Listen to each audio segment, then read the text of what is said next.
Mi esposa me engañó con su mejor amigo porque estaba deprimido, así que la abandoné y me vengué de él. Me llamo Daniel. Y mi historia, la que me gusta contar, empieza en la preparatoria. No era un chico que destacara, solo uno más del montón, con una vida bastante normal. Mi familia era de esas que se sientan a cenar juntos cada noche, donde los problemas se hablaban y se resolvían. Tenía un grupo de amigos sólido, buenas notas y un camino que parecía bastante claro frente a mí. Todo eso cambió el día que la vi por primera vez. Era un martes, creo, en el pasillo principal de la escuela. Yo iba con mis dos mejores amigos, Mateo y Pablo, camino a la cafetería. De repente, mi mirada se detuvo en una chica que caminaba sola. Tenía el cabello castaño claro, casi dorado bajo la luz del sol que entraba por las ventanas, y unos ojos grandes y expresivos que parecían llevar un mundo dentro. Su figura era esbelta y su andar, aunque grácil, tenía algo de distante, como si estuviera absorta en sus propios pensamientos. ¿Quién es ella?, le pregunté a Mateo, dándole un codazo. Nunca la había visto por aquí. Mateo siguió mi mirada y soltó un pequeño resoplido. Ah, ella es Clara. Es nueva este año, llegó hace unos meses. Y no la habías visto porque no se mezcla mucho. Es un poco solitaria. Pablo, siempre con su tono bromista, añadió, ¿solitaria?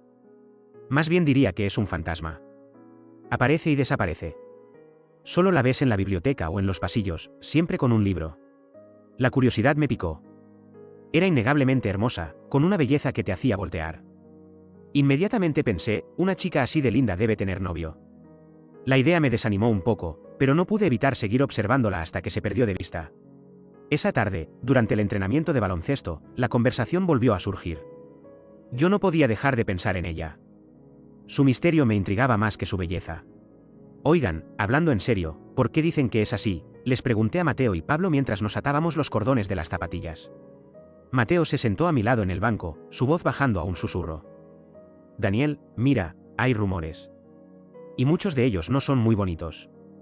Dicen que su familia es un desastre total.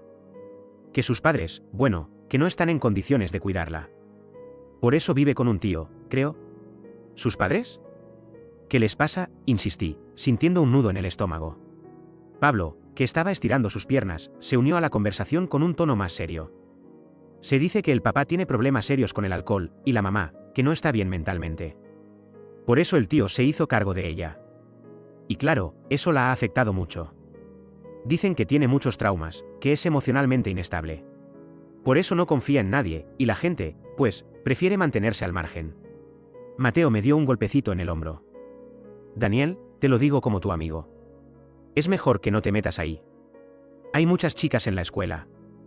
Una relación no puede empezar con la idea de que vas a salvar a la otra persona. No es sano para ti, y de seguro tampoco lo es para ella. Sus palabras deberían haberme alejado. La lógica dictaba que siguiera sus consejos y me buscara a alguien más, a alguien normal como yo. Pero en mi mente, no podía ignorar lo que me habían dicho. No veía a una chica con problemas, veía a una chica sola y herida, y no podía, simplemente no podía, quedarme de brazos cruzados. Mi vida había sido tan fácil, tan llena de amor y apoyo, que, de alguna manera, sentía que era mi deber ayudar a alguien que no había tenido la misma suerte. Mi instinto de salvador se activó, y fue más fuerte que cualquier advertencia. Así que, ignoré sus consejos. La siguiente vez que la vi, estaba en la biblioteca, sentada en una mesa al fondo, completamente absorta en un libro de filosofía. Me acerqué con el corazón latiéndome con fuerza. ¿Puedo sentarme aquí?, pregunté, señalando la silla vacía frente a ella. Ella levantó la vista, sorprendida. Sus ojos, de un color miel intenso, me miraron con una mezcla de cautela y curiosidad. Sí, claro, respondió con una voz tan suave que apenas la escuché. Nuestra primera conversación fue torpe. Hablamos del libro que estaba leyendo, que era sobre existencialismo, un tema que me superaba por completo. Luego, pasamos a la música y al arte, temas en los que ella se desenvolvía con una pasión que me cautivó. Me di cuenta de que era increíblemente inteligente y que, detrás de esa fachada de chica solitaria, había un mundo fascinante. A medida que los días se convirtieron en semanas, su cautela inicial se fue desvaneciendo. Poco a poco, con pausas largas y la mirada perdida en algún punto lejano, me contó de su vida. Me habló de sus padres, de cómo su tío se había hecho cargo de ella cuando las cosas se volvieron insostenibles. Me contó del vacío que sentía, de la sensación de que, a pesar de todo, no era lo suficientemente buena para nadie. Yo, que venía de un hogar amoroso y funcional, me sentía como un extraño en su universo. Mis problemas, como qué universidad elegir o qué hacer el fin de semana, eran tan pequeños al lado de los suyos. Pero lo que sí entendía era el dolor en sus ojos, y mi instinto de protección, de Salvador, se hizo más fuerte.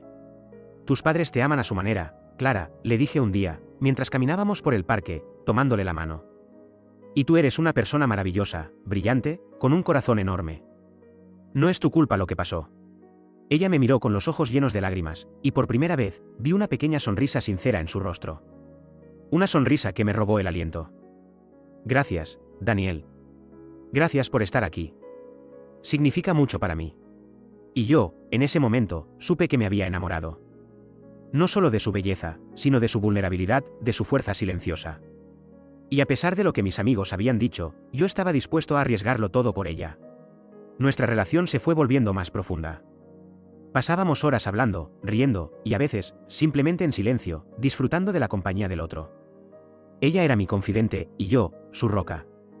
A pesar de sus altibajos emocionales, que a veces me dejaban confundido y exhausto, yo siempre estaba ahí para ella. La acompañaba a sus citas con el psicólogo que su tío le había conseguido, la consolaba cuando se sentía mal y la animaba cuando se sentía sin esperanzas. Al final de la preparatoria, nuestra amistad se había convertido en un amor profundo. Nos hicimos novios, y yo me sentía el hombre más afortunado del mundo. Pero en el fondo, sabía que el camino que nos esperaba no sería fácil. Sabía que mi papel de Salvador no había terminado, y que, de alguna manera, apenas estaba comenzando. Nuestra relación floreció en la preparatoria. Nos volvimos inseparables, y yo me sentía el hombre más afortunado del mundo. Por supuesto, nuestro círculo de amigos era grande y fraternal. Mateo y Pablo, mis amigos de toda la vida, se volvieron cercanos a Clara. Y ella, a su vez, tenía su propio círculo de amistades, entre los cuales destacaba una figura que se volvió una constante en nuestras vidas, Leo. Leo era su mejor amigo. Se conocían desde la infancia, y su amistad era tan profunda que a veces me hacía sentir un poco inseguro. Leo era un chico independiente, muy de su propio mundo, y muchas veces, Clara salía a correr para estar con él si él lo requería, sin importar lo que estuviéramos haciendo. Esto, al principio, me molestaba un poco, lo admito. Yo le decía que era un poco incómodo para mí, y ella, con la dulzura que la caracterizaba, me decía que no tenía de qué preocuparme. Él es como mi hermano, Daniel. Es solo mi mejor amigo, y me necesita. Tú eres mi novio, es diferente, me explicaba. Yo, que la amaba y confiaba en ella, decidí dejar el tema de lado. Además, para mi tranquilidad, Leo había conocido a una chica con la que empezó una relación muy seria y larga. Esto hizo que sus llamadas a Clara se volvieran menos frecuentes, y que mis inseguridades se disiparan. La vida siguió su curso, y mi relación con Clara se volvió más estable y feliz. Después de la universidad, nos casamos. La boda fue hermosa, llena de amigos y familiares. Parecía que todo se estaba acomodando en su lugar. Mateo, Pablo y los demás amigos de nuestro círculo, también estaban creciendo, casándose y armando sus propias familias. Yo, que siempre había soñado con tener mi propia familia, estaba feliz de que Clara y yo estuviéramos en ese camino. Todo era estabilidad y promesas. Pero la vida, como siempre, tiene sus propios planes. Después de unos años de matrimonio, la relación de Leo, la que él tenía con su novia de toda la vida, terminó. Fue un golpe duro para él. No solo lo abandonaron, sino que también, en el mismo mes, perdió su trabajo. La situación lo hundió en una depresión profunda, y Clara, con la empatía que siempre la había caracterizado, intentó ayudarlo. Al principio, intenté ser comprensivo. Leo era su mejor amigo, y era normal que ella quisiera estar para él. Sin embargo, su empatía se volvió una obsesión. Ella estaba mucho más pendiente de él que de mí. Sus llamadas eran constantes, sus mensajes de texto no paraban de sonar, y sus salidas para estar con él y que no se sintiera solo se volvieron una rutina. Empecé a sentirme descuidado. Nuestras cenas románticas se convirtieron en cenas con el teléfono de Clara en la mano, esperando un mensaje de Leo. Nuestras noches de películas juntos se volvieron noches donde ella me explicaba que no se sentía bien porque su mejor amigo estaba sufriendo. Yo me sentía solo, en mi propia casa, y empecé a sentirme como el segundo plato en mi propio matrimonio. Una noche, cuando intenté hablar con ella sobre cómo me sentía, la situación se puso tensa. Clara, mi amor, sé que Leo está pasando por un momento difícil, pero siento que me estás descuidando. Ya no tenemos tiempo para nosotros. Siento que mi bienestar no te importa, le dije con la voz más tranquila que pude. Ella me miró con una expresión de incredulidad y enfado. ¿En serio, Daniel? No puedo creer que me estés diciendo esto. En un momento tan difícil para mi mejor amigo, ¿tú quieres que sea el centro de atención? Eres un egoísta. Sus palabras me hirieron. Yo, que había sido comprensivo, que había intentado ser empático con la situación, me sentí atacado. Le dije que no era egoísmo, que era solo una necesidad de sentirme amado y escuchado en mi propio matrimonio. Pero ella no me escuchó. La discusión se alargó, y terminó con ella diciéndome que yo era un insensible y que no podía entender el dolor de su mejor amigo. La situación se arrastró por meses. Leo, aunque no lo veía muy seguido, por lo que me decía Clara, seguía deprimido. Y ella, por su parte, seguía siendo su salvavidas. Mi paciencia empezó a agotarse, y la frustración se convirtió en una constante en mi vida. Yo solo quería volver a tener mi vida de casado normal. Quería recuperar a mi esposa. Pasaron unos meses. Para mí, la situación con Leo y Clara empezaba a mejorar. Él, según lo que me decía mi esposa, estaba saliendo de su estado de depresión. Ya había empezado a buscar trabajo y se sentía un poco mejor anímicamente. Yo, ingenuamente, pensé que ya era hora de volver a la normalidad. Empecé a planear una cena romántica para Clara y yo, una pequeña escapada de fin de semana para reconectar. Quería volver a tener a mi esposa, a la mujer que había jurado amar y cuidar en mi propio matrimonio. Un día, al llegar a casa del trabajo, la encontré sentada en el sofá, esperándome. La casa estaba en un silencio inusual, y ella tenía una expresión seria en el rostro. Por un segundo, mi corazón se aceleró. Pensé que me tenía una sorpresa. «Siéntate, Daniel. Tenemos que hablar», me dijo, con un tono de voz que no reconocí. Me senté a su lado, mi mente llena de escenarios felices. «Claro, mi amor. ¿Qué pasa? ¿Estás bien?» Ella tomó aire y me miró directamente a los ojos. «Daniel, han sido unos meses muy difíciles para Leo. Y también para mí, viéndolo así. Pero no quiero que siga deprimido. Quiero que vuelva a ser feliz». Yo la miré, sin entender a dónde iba. «Claro, mi amor. Me parece bien. ¿Y qué piensas hacer?» Ella se puso de pie, dio unos pasos por la sala y se detuvo frente a mí. He estado pensando mucho en cómo ayudarlo. Y se me ocurrió una idea. Una que creo que va a hacer que se sienta mejor, que va a levantar su ánimo. Y quiero que me apoyes en esto. Mi corazón empezó a latir con fuerza. «Clara, me estás asustando. ¿Qué es lo que quieres hacer?» Ella se acercó y se arrodilló frente a mí, tomándome las manos. «Quiero que se sienta amado. Que sepa que no está solo. Quiero que me dejes tener relaciones con él». Me quedé en shock. La sangre se me fue a la cabeza. La miré fijamente, pensando que era una broma de muy mal gusto. Empecé a reír, con una risa nerviosa y sin humor. «¿Qué estás diciendo, Clara? Es una broma».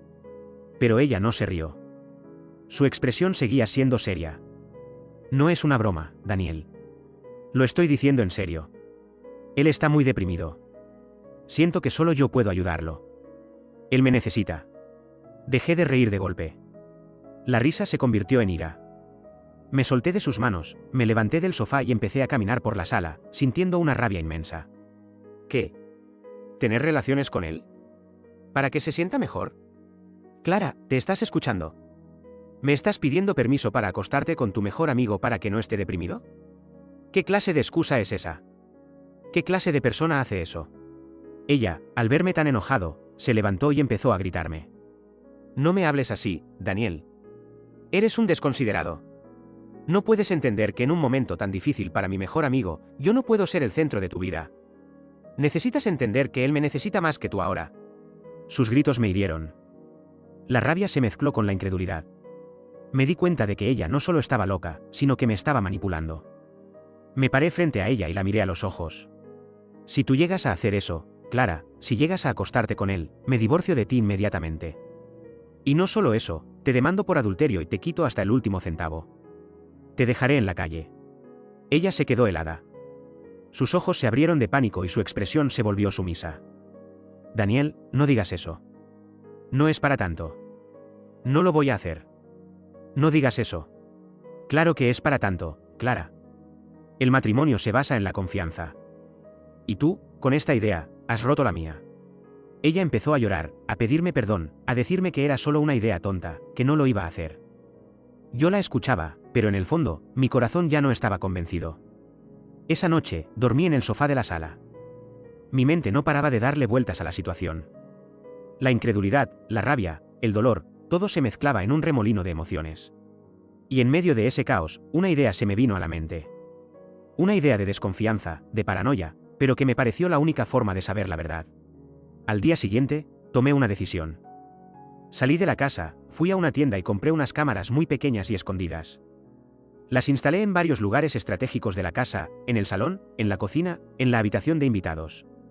Sentía que mi matrimonio se desmoronaba, pero tenía que tener la certeza. Tenía que saber. Luego de instalar las cámaras, pasaron un par de días de tensión. La relación con Clara era fría, distante, pero ella se esforzaba por actuar como si todo fuera normal. Yo, por mi parte, hacía lo mismo, tratando de no mostrar mi desconfianza. Tenía que ser lo más convincente posible para que mi plan funcionara. Así que un día, me senté con ella y le dije: Clara, mi jefe me acaba de dar una noticia. Tengo que ir a un viaje de trabajo muy importante. Es de 3 días. Nos vamos de pesca a una cabaña. Pero es un viaje muy importante, porque mi jefe quiere ver cómo me desenvuelvo en una situación fuera del trabajo. Ella me miró, y su expresión se iluminó con una sonrisa que me pareció totalmente falsa. Oh, Daniel, qué bien. Te va a ir de maravilla. Me pondré al día con unas cosas mientras no estás. Yo la abracé, fingiendo una sonrisa, y le dije que la amaba. Luego, me fui. En realidad, no me iba a un viaje de trabajo, me iba a pescar con Mateo y Pablo, mis amigos de toda la vida. Quería saber si mi esposa sería capaz de traicionarme a mis espaldas. Cuando llegué a la cabaña, me senté con mis amigos y les conté mi plan. Ellos me escucharon con atención, con una mezcla de sorpresa y preocupación. No puedo creerlo, Daniel. Es una locura, dijo Mateo, con la voz baja. Espera, ¿en serio crees que Clara haría eso? Preguntó Pablo, su rostro lleno de incredulidad. No lo sé, chicos. Por eso lo hice. Para estar seguro. Pero si lo hace, quiero tener la evidencia. Ellos me dijeron que me apoyaban, sin importar lo que pasara. Me dijeron que esperaban de todo corazón que yo estuviera equivocado. Y yo, en el fondo, también lo esperaba. La idea de que mi esposa, la mujer que amaba, me estuviera engañando, me destrozaba el corazón. El viaje transcurrió con normalidad. Pescamos, reímos, y nos pusimos al día con nuestras vidas. Pero mi mente no estaba completamente en el viaje. El segundo día, no pude más. Me excusé con mis amigos, me fui a mi habitación, saqué mi laptop y revisé las cámaras. Cuando entré, mi corazón empezó a latir con fuerza. La primera cámara que revisé fue la del salón. En la pantalla, vi a Clara sentada en el sofá, esperando. Al rato, la puerta se abrió y entró Leo. Mi estómago se encogió. Leo se veía más decaído que de costumbre, con la mirada perdida. Clara lo abrazó, lo consoló, y él se echó a llorar en sus brazos. No sé qué hacer, Clara. No sé qué hacer, escuché la voz de Leo, llena de dolor. Leo, tranquilo. Todo va a estar bien. Aquí estoy para ti. Siempre voy a estar para ti, le dijo ella, acariciándole el pelo. Yo me sentí un poco aliviado. Quizás me había equivocado. Quizás ella solo estaba siendo una buena amiga. Pero mi alivio se desvaneció tan pronto como había llegado. Ella, que seguía abrazándolo, lo miró a los ojos, y luego, lo besó. Fue un beso largo, profundo, que no dejaba lugar a dudas. En ese momento, mi corazón se rompió en 1.000.000 de pedazos. Pero la imagen de la pantalla no terminó ahí. Luego de ese beso, ella le susurró algo al oído y él asintió. Se levantaron, y se fueron a la habitación que compartía con Clara. La cámara del pasillo los grabó, y la cámara que había instalado dentro de la habitación, en un lugar muy bien escondido, grabó el resto. Estaba incrédulo, pero al mismo tiempo sentía que mi sospecha se había confirmado. No me había vuelto loco. Ella me había traicionado. Apagué la laptop y me quedé en silencio, procesando lo que había visto. En ese momento, no sentí rabia, solo un vacío inmenso. Pero luego, la rabia se apoderó de mí.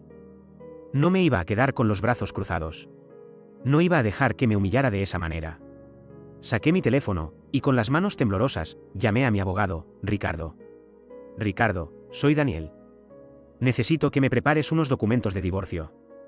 Y los necesito para mañana. Daniel, ¿qué dices? ¿Qué pasó? Me preguntó, con la voz llena de confusión. Ricardo, mi esposa me engañó. Y tengo todas las pruebas. Las tengo en un vídeo. Te las enviaré por correo electrónico. Pero las necesito para mañana. No quiero un juicio. Quiero un acuerdo. Un acuerdo donde ella se quede con lo mínimo posible. Y necesito que los tengas listos para cuando llegue a casa. Entendido, Daniel. No te preocupes. Tendrás todo listo. Con mi plan en marcha, me uní a mis amigos. Seguí el viaje de pesca como si nada hubiera pasado. En mi interior, la rabia se había convertido en un fuego helado. No iba a mostrar mi dolor. Iba a ser un hombre de negocios. Y ella, por su parte, iba a pagar por su traición. El viaje de pesca terminó. El fuego helado de la rabia me mantuvo en pie durante el camino de regreso a casa. No le dije nada a mis amigos, no quería que vieran el dolor en mis ojos. El abogado, Ricardo, me había enviado los documentos. Ya estaban listos.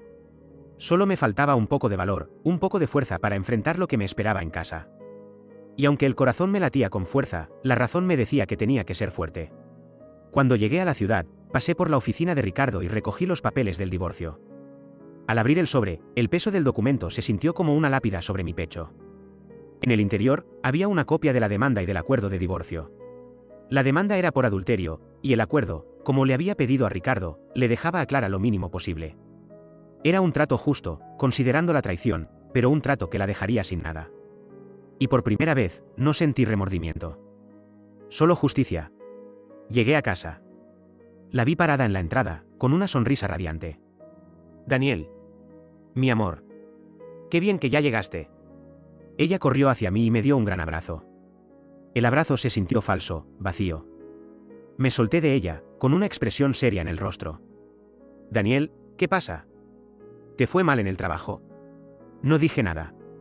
Solo saqué el sobre de mi maletín y se lo entregué. Ella lo tomó con una expresión de confusión. Daniel, ¿qué es esto? Ábrelo, le dije, y me senté en el sofá, sin mirarla. Ella, con el sobre en la mano, empezó a abrirlo lentamente. Leí la expresión de su rostro, el cambio de la confusión al miedo, y luego, al pánico. Ella dejó caer el sobre, se sentó a mi lado y me miró con ojos llorosos. Daniel, no. ¿Qué es esto? Es el divorcio, Clara. Ella se quedó helada. Las lágrimas empezaron a caer por su rostro. No, Daniel. No puedes hacerme esto. ¿Por qué? ¿Sabes por qué, Clara? Tienes una semana para firmar los papeles. Si no lo haces, nos vamos a juicio. Y no va a ser nada agradable para ti. Ella empezó a llorar, a suplicarme. No, Daniel. Por favor. Te juro que fue un error. Solo fue un momento de debilidad. Fue por él, porque estaba muy deprimido. Y ya te dije que podemos arreglarlo. Te doy vía libre para que hagas lo que quieras. Solo por favor, no me dejes. Tú eres el amor de mi vida. La escuché, pero sus palabras ya no tenían poder sobre mí. Solo vi a una mujer desesperada, a una mentirosa, intentando salvar su pellejo. Me reí, con una risa sin humor, y la miré a los ojos. Te dije, explícitamente, que si tú me llegabas a ser infiel, me divorciaba de ti. Te dije que si te acostabas con él, te iba a dejar en la calle. ¿Y sabes qué? ¿Lo hiciste? Y no me importa si fue por él, por la depresión, o por cualquier otra excusa barata que te inventes. ¿Lo hiciste? Y ahora, vas a pagar por ello. Ella se puso de rodillas, llorando, suplicando. No, Daniel. Por favor. No me hagas esto. Clara, escucha bien. Yo voy a recoger unas cosas. Tú vas a leer el acuerdo, y vas a firmarlo. Y si no lo haces, nos vamos a juicio. Y con la evidencia que tengo, te voy a quitar hasta el último centavo. En cambio, en este acuerdo, te estoy dando un poco de dinero, lo suficiente para que te valgas por ti misma. Pero te advierto, si no lo firmas, no te voy a dar nada. Recogí algunas cosas de mi habitación, la miré una última vez, y me fui. Ella, que seguía en el suelo, me gritó, Daniel. No me dejes. No me dejes. Pero yo no me detuve. Salí de la casa y me fui a un hotel. Me registré, y por primera vez en años, me sentí libre. Esa noche, recibí una llamada. El número era desconocido. Dudé, pero contesté. Hola. Daniel, soy yo, Leo. Mi sangre hirvió. Me quedé en silencio, escuchando la voz de ese hombre, el hombre que había arruinado mi matrimonio. Sé que estás enojado, y lo entiendo. Pero quiero que sepas que lo que pasó fue mi culpa. Yo la manipulé. ¿Yo? Cállate. Le grité, interrumpiéndolo. No te atrevas a hablar. Eres un perdedor. Nunca has conseguido nada en la vida. ¿Y sabes qué? Te la puedes quedar. No quiero a una mujer infiel. Daniel, solo quería. Te dije que te calles. Te lo advierto, Leo. Si me vuelves a llamar, si me vuelves a buscar, te juro que voy a ir a tu casa y te voy a golpear. Y no me importa si terminas en el hospital. ¿Me oyes? Cállate y no me vuelvas a llamar. Colgué y lo bloqueé. La rabia me consumía. Pero luego, la rabia se transformó en algo más, en algo oscuro, en una idea maliciosa. El plan en mi cabeza empezó a tomar forma, oscuro y malicioso. La ira por la traición no era suficiente. Quería que Leo pagara de una manera que la ley no pudiera tocar. Por eso, decidí recurrir a un amigo, Marcos. Había sido militar, y ahora trabajaba como portero en una discoteca. Su especialidad era resolver problemas, y no de una manera muy convencional. Lo llamé, con la voz más tranquila que pude, a pesar del huracán que sentía dentro. Marcos, soy Daniel. ¿Cómo estás? Daniel. Qué bueno saber de ti, viejo. Estoy bien, un poco ocupado con el trabajo, pero bien. ¿Y tú, qué tal? La verdad, no muy bien. Necesito un favor, Marcos. Y es un favor delicado. Le conté la situación. Le hablé de Clara, de Leo, de la traición y de la ira que sentía. Le expliqué que quería darle una lección que no olvidaría. Quiero que le den una paliza, Marcos. Que lo golpeen de una manera que se vea como si él se lo hubiera buscado. Que no parezca que fue un ataque planeado. Y quiero que, de ser posible, lo graben. Y te pagaré muy bien por el trabajo. Marcos me escuchó con atención, sin interrumpir. Cuando terminé, me preguntó, ¿quién es el tipo? ¿En dónde lo puedo encontrar? Le di toda la información. Le di el nombre de Leo, la dirección de su casa, los bares y discotecas que frecuentaba. Le dije que era un perdedor, que no tenía a nadie que lo defendiera. Y Marcos, con una voz calmada y segura, me dijo, no te preocupes, Daniel. El trabajo está hecho. Te avisaré cuando lo hayamos resuelto. Pasaron varios días. Clara me intentó contactar varias veces. Me enviaba mensajes de texto, me llamaba desde números desconocidos, me dejaba mensajes de voz en los que me suplicaba que volviera, que me perdonara. Pero yo, ya no sentía nada. Sus palabras ya no tenían poder sobre mí. Una tarde, mientras me encontraba en el hotel, recibí una notificación de mi abogado, Ricardo. Había una reunión con los abogados de Clara, para negociar los términos del divorcio. Acepté la reunión. Quería terminar con esto de una vez por todas. Me reuní con Ricardo en su oficina y nos dirigimos a un salón privado. Ahí estaban Clara y su abogada. Ella me miró, con los ojos llorosos, y yo la miré con una indiferencia que la hizo sentir más dolor que 1000 gritos. Daniel, por favor. ¿No podemos hablar? Me suplicó. No hay nada que hablar, Clara. Los papeles están listos. Solo tienes que firmar. La abogada de Clara intentó interceder, señor, ¿no cree que es un poco excesivo? Pero Ricardo, mi abogado, la detuvo de inmediato. Mi cliente tiene pruebas de adulterio. Si quieren ir a juicio, estoy seguro de que no les va a ir bien. Lo mejor que pueden hacer es firmar el acuerdo. La reunión duró un par de horas. Clara, que seguía llorando, intentaba convencer a su abogada de que podía hacer algo. Pero ella, que había visto la evidencia, le dijo que era mejor firmar el acuerdo. Al final, después de una larga y dolorosa discusión, ella firmó. Se oficializó el divorcio. Salimos de la reunión. Ricardo me dio la mano. Lo lograste, Daniel. Eres un hombre libre. Yo, que me sentía vacío, solo le di las gracias. Cuando me alejaba de la oficina, escuché la voz de Clara. Daniel, espera. Me detuve. Ella me alcanzó, con el rostro bañado en lágrimas. Solo quiero que sepas que siempre te amaré. Que fuiste el amor de mi vida, y que me arrepiento de lo que hice. Eso está bien, Clara. Pero no me vuelvas a contactar. Nunca más. La dejé parada, en medio de la calle, llorando. Me subí al coche y me fui. Me fui al hotel, y ahí, en la soledad de mi habitación, me sentí en paz. El divorcio, por fin, era una realidad. Pero mi venganza aún no había terminado. Esa noche, recibí una llamada. Era de Marcos. Te va a gustar lo que te voy a mandar, Daniel. Minutos después, recibí varios vídeos en mi correo electrónico. En los vídeos, se veía a Leo en un bar y a 3 hombres, uno de ellos Marcos, armando una situación en la que él los empujaba. Luego, se veía cómo le daban una brutal paliza. No me sentí mal. Sentí una satisfacción extraña. Y por primera vez en mucho tiempo, me reí. La venganza, por fin, había terminado. Con la venganza consumada y el divorcio finalizado, mi vida entró en una nueva fase. El resentimiento y la rabia que me habían consumido por meses empezaron a disiparse. Los primeros días en el hotel fueron de profunda reflexión. Me sentía vacío, pero también en paz. Era un tipo de paz que no había sentido en mucho tiempo, una paz que venía de la libertad. Una semana después del divorcio, volví a la casa. La casa, que una vez fue nuestro hogar, ahora se sentía como un cascarón vacío. Clara había recogido sus cosas y se había ido. Los recuerdos, sin embargo, permanecían en cada rincón. La sala donde la habíamos visto por primera vez, el jardín donde nos habíamos besado, la cocina donde habíamos planeado nuestro futuro. Todo se sentía irreal, como si hubiera sido la vida de otra persona. No me sentía capaz de seguir viviendo ahí. Así que, decidí poner la casa en venta. El proceso de venta fue rápido. Con el dinero que obtuve, compré un apartamento más pequeño en otro barrio. Lejos de mis recuerdos, lejos de mi antigua vida. Y en ese apartamento, empecé a reconstruirme. Empecé a volver a mi rutina.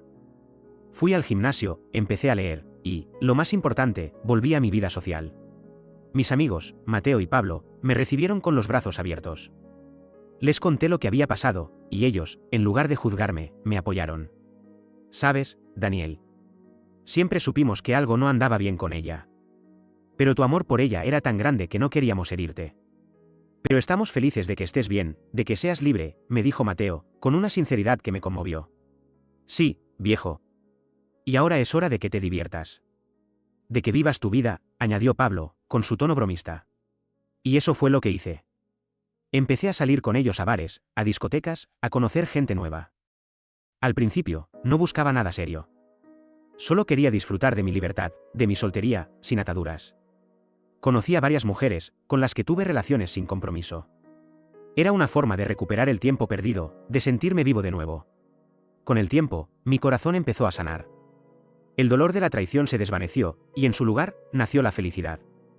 La felicidad de ser libre, de ser dueño de mi propio destino. Y en medio de todo esto, una noche, en un bar, conocí a Ana. Era una mujer hermosa, inteligente, con un sentido del humor que me encantó. Y lo más importante, era independiente. No necesitaba que la salvara, no necesitaba a un hombre que la cuidara, solo necesitaba a alguien que la acompañara. Nuestra relación empezó de a poco. Nos conocimos, nos enamoramos, y, después de un tiempo, nos volvimos a casar. Con Ana, mi vida no era una historia de salvador y víctima. Era una historia de amor, de respeto, de igualdad. Y en ese matrimonio, encontré la verdadera felicidad. Un día, mientras paseaba por la calle, vi a Clara. Iba caminando sola, con un rostro pálido y triste. Me di cuenta de que su manipulación no había funcionado. Y que Leo, el hombre por el que lo había arriesgado todo, la había dejado sola. La vi entrar en un pequeño apartamento, un apartamento que se sentía tan solo como ella.